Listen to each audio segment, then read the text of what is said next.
Tagay mo bansa? Wala naman na. Okay, so, pasensya na, nakaraan, kailangan natin mag-English. I know, nahirapan kayo. Ngayon, tatagalogin ko na lang. Well, kung pwede, kung may dumating, ikaw na lang muna mag-interpret, okay? Kasi, mas kailangan ng karamihan yung nasa Tagalog yung pag-aaralan natin. Okay, so, mawi tayo mga kapatid. There's a heavenly place in Christ. Bilang ating panimula.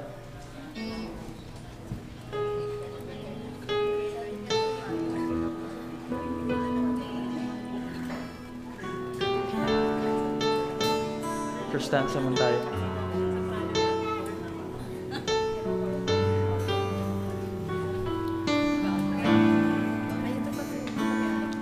When the cares of this life get you down, and it seems that there is no peace of mind to be found, when I want to just run and hide, I can always get away in Christ.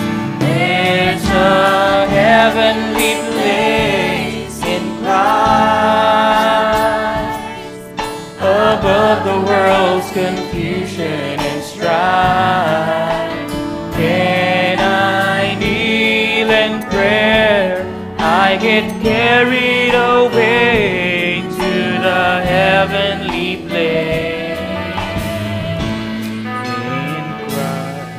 Tayo po'y tumayo mga kapatid. Praise God.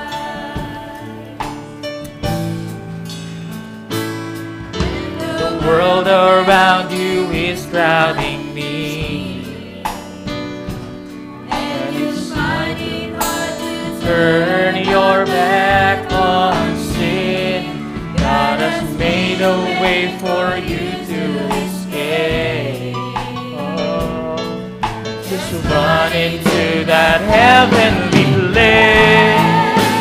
There's a heavenly place, Lord, above the world's confusion and strife. When I kneel in prayer, I get carried away to a heavenly place.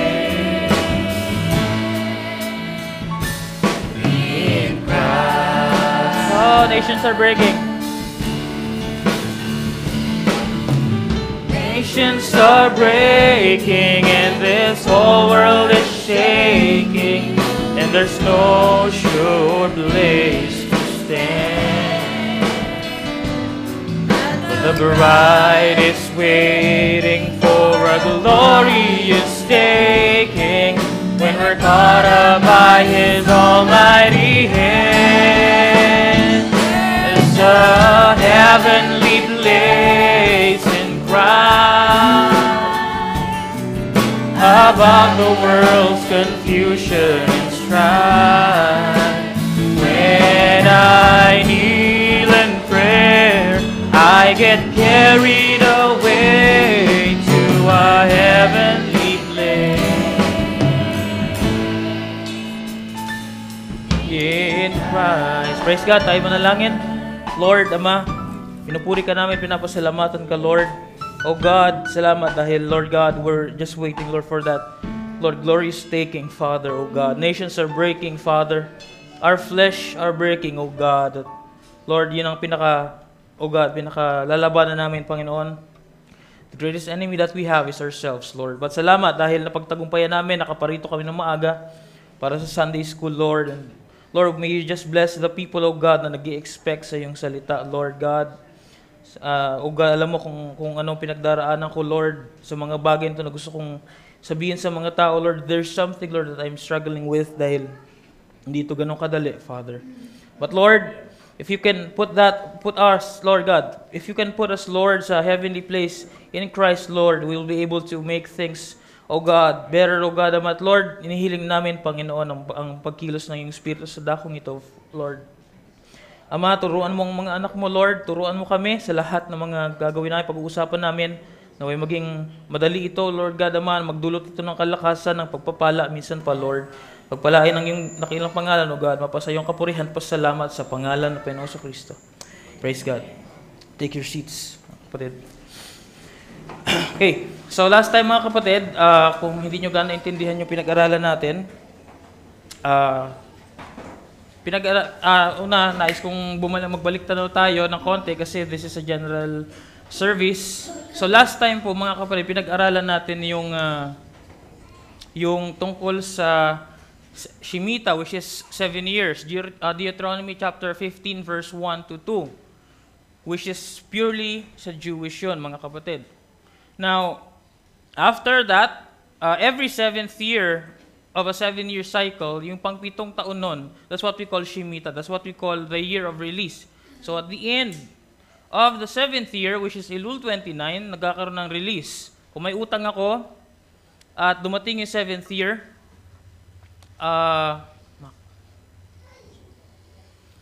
okay.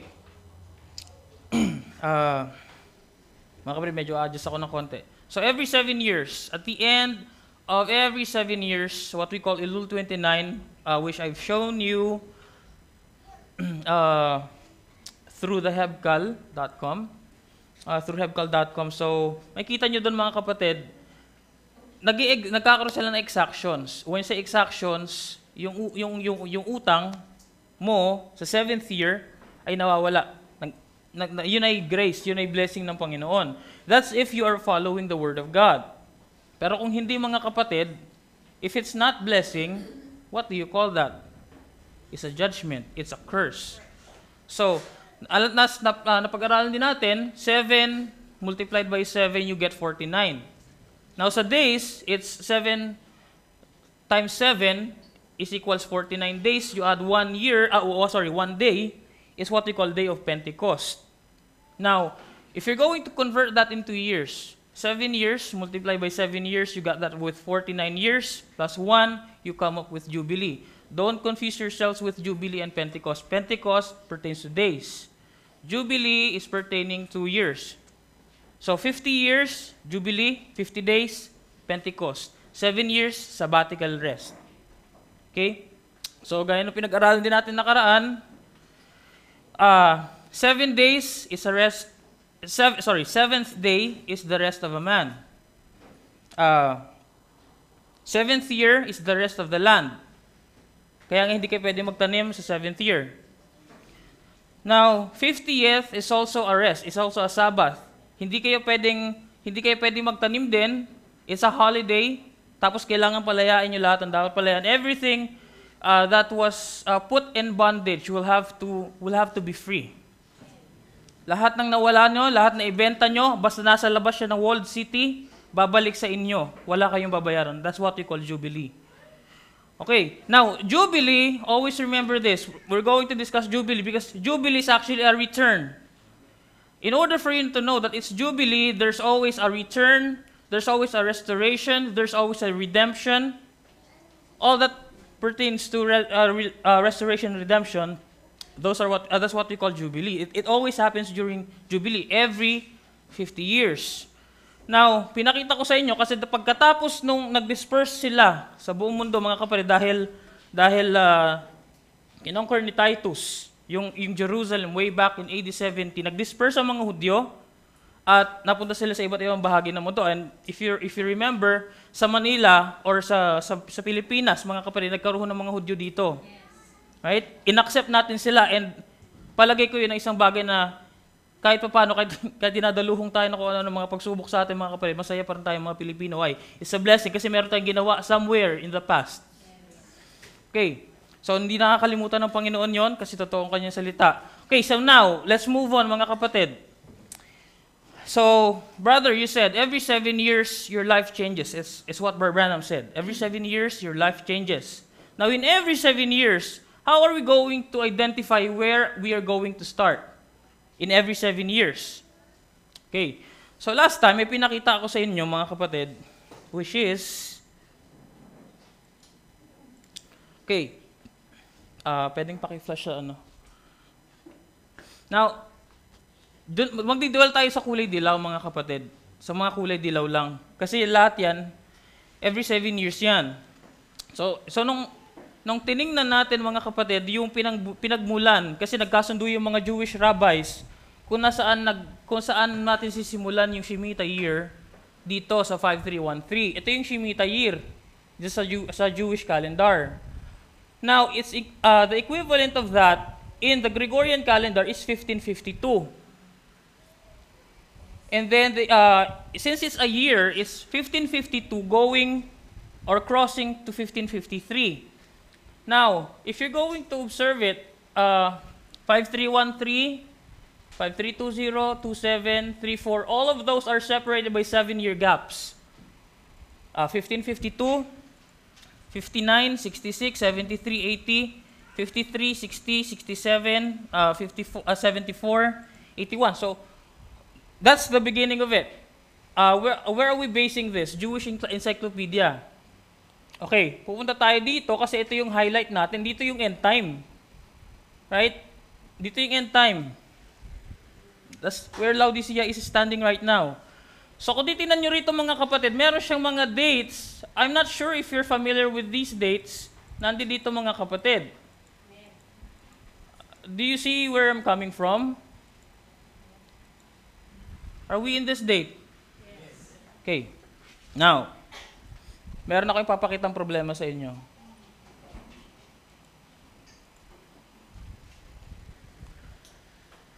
Okay. Yung problema mga kapatid, ito yung sabi ni Brother Branham. And I predicted that there would be some great tragedy happen to this United States before 1977. 1977 AD. How many remembers that? How many remembers me saying that? So I repeat, this is Laodicean Church Age, in the Church Age book. I sincerely believe and maintain as a private student of the Word, along with divine inspiration, that 1977 out to terminate. When you say terminate, it's annihilate the world systems and usher in the millennium. Now, is it still 1977 today? No. What's the year today? It's 2015. There's a problem there. And not knowing it, God knows my heart. I never knew it until yesterday that 1977 is the Jubilee. 1977 is the Jubilee. So meaning to say, the prophet is tying the coming of the Lord with Jubilee, which is 1977, based on his understanding. Gets? The coming of the Lord is pertaining to Jubilee. Meron siya pinagtatali niya mga kapatid. And exactly the same amount of time ran out that he gave with Israel and everything at the end. Okay, tanong. Where is Brother Branham coming from when he said that 1977 is the Jubilee year? Saan siya nanggagaling? Saan niya kinuha yun? Anong basis niya? Now we know, if you remember, if you observe Brother Branham was reading a lot of books. And Brother Branham, during these times, he was actually in the process of growing, because as the minister grows, the church grows. The minister stops growing, the church stops growing. The minister stops with following the word, the church stops. Now, the prophet was actually learning from these people. Kumukuha siya ng libro mula sa ganito, mula sa ganyan, mula sa ganon. That's why way back in 1963, the first night, he was about to preach the first seal. What was the interpretation of Brother Branham? Nabuksan na bumaba na yung mystery cloud. And we know the mystery cloud. I do believe that with all my heart, as the Lord Jesus Christ. Nothing else. Dahil kung hindi si Lord Jesus Christ, hindi na ako tatayo rito mga kapatid. Dahil doon nakabase ang mensahe. Right? Now, tandaan nyo, nakausap niya na ang Panginoon. Bumaba ang Panginoon in a mystery cloud. Diba? May 7 angels na nag-take sa kanya. But the night before he was about to preach the first seal, what was the interpretation of Brother Branham? The horse rider is what? The white horse rider is who? The Holy Ghost. Now, the Holy Ghost, observe that. Sinamin niya yun, sabi niya, kasi binabasa ko yung gaytong libro na gayto ganyan. But if you remember, as ito sinabi ni Brother Branham, you know what? I was about to tell you that it's The white horse rider is the Holy Ghost. But the angel came into the room and corrected me. So you see, maliban na i-correct yan ng anghel, mga kapatid, wala tayong magagawa. Mali tayo. So you see, salamat dahil may correction, mga kapatid. Now, eto mga kapatid, saan nanggagaling si Brother Branham? Ba't sinabi niya 1977 is a Jubilee year? Where is it coming from? And according to Ussher's chronology of the Hebrews, yun, doon pala siya galing. If you're going to read that, magkakadugtong yan. Pinuputol-putol ko lang sa inyo, hinihimay ko. According to Ussher's chronology of the Hebrews, the power of God was with the Jews exactly 1954 years. Ayoko nang tuloy-tuloy kasi mahaba yan. Pero dyan siya nang galing, nabasa niya yan. Okay. Yan. Ussher's chronology of the Hebrews, tingnan natin. Ussher's chronology is a 17th century chronology of the history of the world, formulated from a literal reading of the Bible by James Ussher. Sino si James Ussher? The Archbishop of Armagh. When you say Archbishop, is it a message church? Is it a Jewish church? What do you call that church? Catholic Church. Church of Ireland. You see where I'm coming from? You see where the prophet is coming from? Anong klase ng calendar ang pinagbasihan ni James Ussher? Anong klaseng calendar? Now we know we have different calendars. Merong Julian, may Gregorian, which is now the one that we're using. Merong Jewish, merong pang ang Old Russian, merong pang Muslim calendar, merong Indian calendar. A lot of calendars. Pero ano yung pinagbasihan ni James Ussher?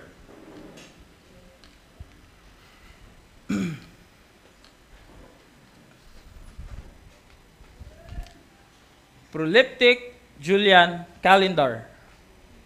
Diyan nga tayo nagka-problema sa mga dates because of the different calendars that we're using. Julian period. So mga kapatid, nag-guess nyo, tingnan nyo I'm trying to shake your faith right now. Sinishake ko yung faith nyo. Mga kapatid, si Brother Branham, nung tinuro niya 70 weeks of Daniel, mga kapatid, sabi niya, yung 1,200, paano pagkasabi? Basta 3.5 years is equals to 1,260 yata. Eksakto yon sa Jewish calendar. Diba? Okay, ito Julian calendar to. And, isa pa, yung nag-interpret nito, nagbigay nito mga kapatid, is actually a Catholic. A scholar. Okay. Now, I know that you're being shaken. Para maintindihan natin ang mga bagay patungkol sa Israel, kailangan gamitin natin ang Jewish calendar. Yung tinuturo ko sa inyo kanina, ito. Excuse me. Base yan sa Jewish calendar.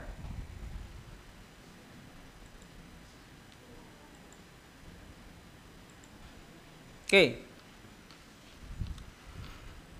Sige, mga kapatid, ipagpalagay natin yung AD 1977 is a Jubilee year based sa Julian calendar ni James Ussher. Sabihin natin tama yon, sige. Pero mali na nga kasi hindi nga dumating ang Panginoon Sabihin natin tama. Then dapat may bumalik sa Israel in that 1977. Did something come back to Israel? Then is that right or is that wrong? So, ganito dapat yon. 1927, dapat Jubilee year siya. 1977, Jubilee year, and 2027, Jubilee year.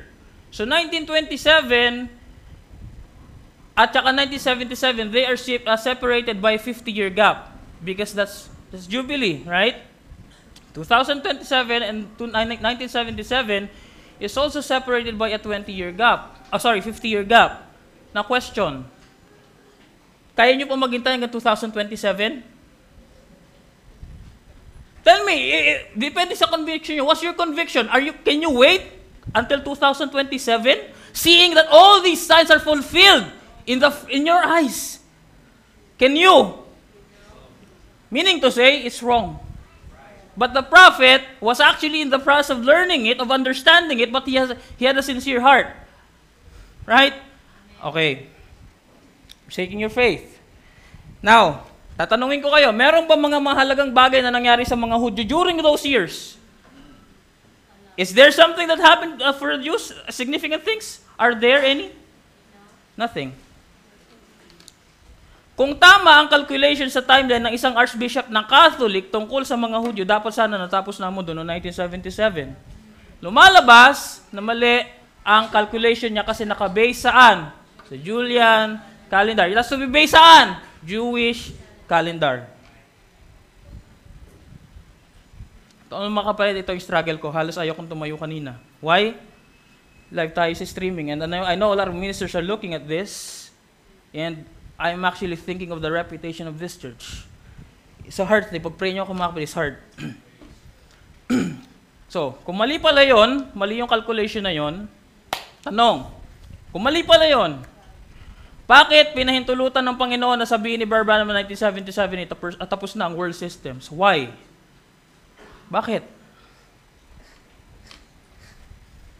Pinahintulutan ng Panginoon ng mga bagay na yun upang ang mga hindi pinili, ulitin ko, upang ang mga hindi pinili ay umalis sa message. Subalit, ang mga tunay na pinili ay mananatili kahit anong mali ang nakita nila at hindi nila maintindihan. And we call them God's prophets. Wala silang ibang pupuntahan kundi si Lord Jesus Christ lang.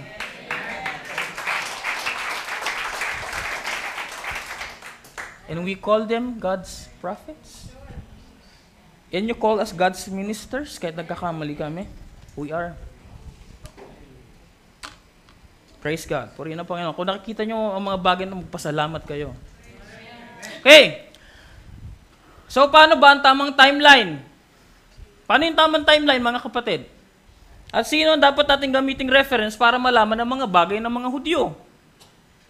Paano yung tamang timeline at paano natin maintindihan anong reference natin para malaman yung mga bagay ng mga Hudyo? Kung gusto mo matuto magluto, hindi ako sarcastic ha, kung gusto mo matuto magluto, malamang, saan ka pupunta? Sa tubero? No, pumunta ka sa chef. Kung gusto mo matuto magtuos, alam mo yung magtuos? Tagalog kasi yun, accounting. Kung gusto mo mag-accounting, pumunta ka sa malamang. Kung gusto mo matuto ka ng mga bagay sa mga Hudyo, tanungin mo yung mga Jewish rabbis. Right? Yan, okay. Uusog tayo, mga kapatid. Papakita ko sa inyo kung saan ako nanggaling dito. Babalikan ko kasi baka hindi nyo naintindihan nakaraan kasi in English natin. Okay, balik tayo. Tandaan nyo, 143 yung slide. Balik tayo sa 113. So how are you going to determine the Shemitah years? Bumalik ka dito sa Jewish Encyclopedia. Which, ang sabi niyan mga kapatid, sabi dito, nagkaroon sila ng conference, yung mga Jewish rabbis, no? Nagkaroon sila ng conference, fixing the Shemitah year of their time as 5313, which is 1552 in the Gregorian calendar. Doon ako nanggagaling. Kaya nga, nag-come up tayo ng ganito. Yan. So, pinapaliwanag ko sa inyo mga kapatid, kasi itong struggle ng mga ministers dito, napakahirap kapag makukode ka ng mga nakapakinig sa'yo, and you don't know how to defend yourself. So, pinapakita ko sa inyo kung saan ako nanggagaling. Now, let me ask you this. Kung tama itong timeline natin, mga kapatid, are there a lot of things going on in 2015? Yes. Isa-isahin ko na. May 1, nag-start si Obama, mga kapatid, 2 beses na lang ang service sa Amerika. Sa isang buwan. Number 2, mga kapatid, tuwan-tuwa sila. Naging kulay rainbow yung mga kung ano-anong nakita nyo. What's that? What's that? Isn't it significance? Isa pa, mga kapatid. The altar. Now, the Jewish, mga kapatid, there are 3 temples. Why? God is also perfected in 3. Merong first temple, kailan yon? During the time of Solomon, nag-end siya 586 BC. Din sinira siya. Sa kautusan ni Haring Cyrus, sa decree, na itayo yun, mga kapatid, hanggang sa time ni Lord Jesus Christ sa AD 70, nasira yun uli. That's the second temple. Pangatlong temple is yung ngayon. Now, question, how are you going to worship the Lord in a temple if you don't have an altar? Now, I'm going to show you something. Bakit may Facebook dito? May nag-access ng information sa Facebook kaya hindi nila nasara. Okay. Saglit lang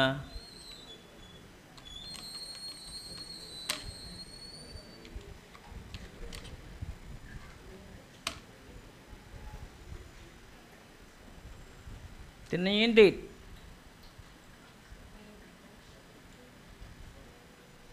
Holy altar constructed for third Jewish temple when?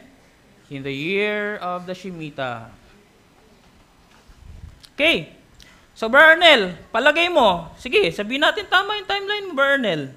Sabihin natin tama yung timeline mo. Ipakita mo nga sa amin. Nasaan ang 50 years dyan? Nasaan ang Jubilee years? Kasi tandaan nyo, 7 times 7 sabbatical years, you come up with 49. Plus 1 year, you have Jubilee. Now, also remember this. Every Jubilee, there's something that's supposed to return. Ito yung ating pinagbasihan. I'm going to show you now isang bagay na pag-uusapan natin in the future. Okay. 1916, 1917 was actually the 49th year. Do you see this? The 49th year. Now, the following year, from Tishri 1, going to Elul 29 is what we call the Jubilee year. And during that period, mga kapatid, nagkaroon nitong Balfour Declaration. Kailan? November 2, 1917. Pasok ba siya doon sa kulay pula? Yes, sir. What's the Balfour Declaration? Balfour is a Jewish person, mga kapatid, no? Jewish siya, Jewish citizen. Sumulat siya na maipanumbalik na yung lupa, mga kapatid, sa Israel, which is 1917. Okay. So, 1917, meron tayong 49th sabbatical year. Plus 1 year, we come up to a Jubilee. Something returned to them. Lupa. Bumalik sa kanila yung lupa. Okay. You count another 7, 14, 21, 28, 30, 35, 42nd, you come up with 49th year.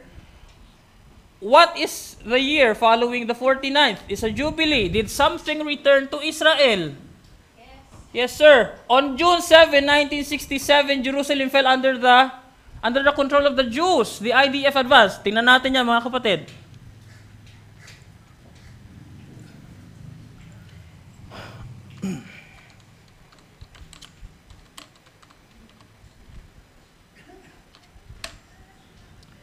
Okay. 1967, kung natatandaan nyo itong gera na to, is what we call the Six-Day War. Tingnan nyo, mga kapatid, yung sinabi nila. On June 7, 1967, IDF troopers advanced through the old city toward the Temple Mount and the Western Wall, bringing Jerusalem's holiest site under Jewish control for the first time in 2,000 years. Did something return to them, saints? What was lost? First, it was grace. And then it was AD 70. What was that? The temple. And then after that, they were scattered. Now, the Jewish land was actually owned by different empires. And who surrendered this in 1917? Ottoman Empire. Turks. Now, let's get back. Okay, let's go back here. So, this is the 50th year. Yung nakikita nyo kulay pula na to. Nakikita nyo itong mouse? That's the 50th year. Now, if it's the real Jubilee, something has to come back to the Jews, which is the Balfour Declaration. So, they were able to get the land back. Kaya 1948, they become a state once again. So, counting another 50 years from 1917, 50 years plus 1917, you'll come up with what? Is that a coincidence? No. We're basing it on the word. 7, 50, 3, 5, Those are the numbers of God. Ibig mo sabihin, si Lord may favoritism sa number? Gusto niyo sabihin ko sa'yo, may favoritism si Lord sa number. The seventh dimension came down to a 7th grader who was actually the 10-7, who actually gave the 7-course menu for the bride, who opened the 7th seal, who gave it to the 7th church.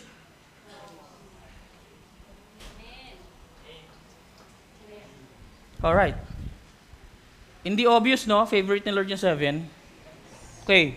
You see, every 7 years, your life changes. Now, with that pattern, may narinig kayo, 2015 darating ang Panginoon. I respect that. But we're going to observe this. Tandaan nyo, matatapos ang Shemitah year ng 9/13, September 13, which is a Sunday. Now, the next day preceding that, going to another Elul 29 is what we call the Jubilee year.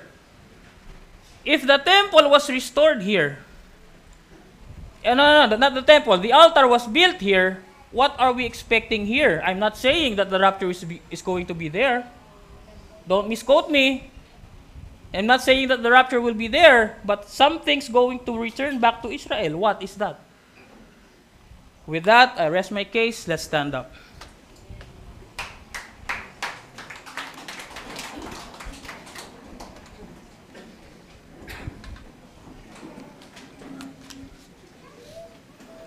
Let's pray. Lord, salamat Panginoon Ama dahil tinulungan mo kami Ama na mapag-usapan ng mga bagay to Lord. And Lord, I don't know Lord Jesus. It's hard to stand and say these things Lord before a lot of people, before audience Lord God na unseen, oh God. And I don't know Lord Jesus, but for me what I need to do is what I need to do. I need to tell the people these things Lord. Ikaw na pong bahala sa kanila, paunawa mo na sa kanila, pakita mo sa kanila kung ano yung mga bagay na sinabi ko, Lord Jesus. And, oh God, may you help us, Panginoon. Tulungan mo kami, naway ito'y magpalapit sa amin, Panginoon, sa lakad namin sa iyo, Lord Jesus. Oh God, Father, may you come today, Lord, para sa mga anak mo, Lord God. May you help them, oh God, dahil gusto namin pumarawan sa heavenly place in Christ, Lord Jesus. Oh God, salamat po, Ama. Mapasa iyo, Lord God, ang kapurihan, ang pasalamat sa pangalan po sa Kristo. There's a heavenly place.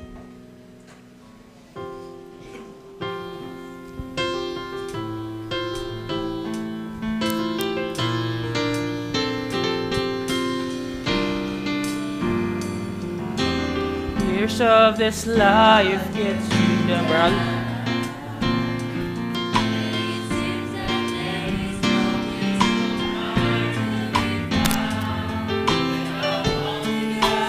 Run and hide.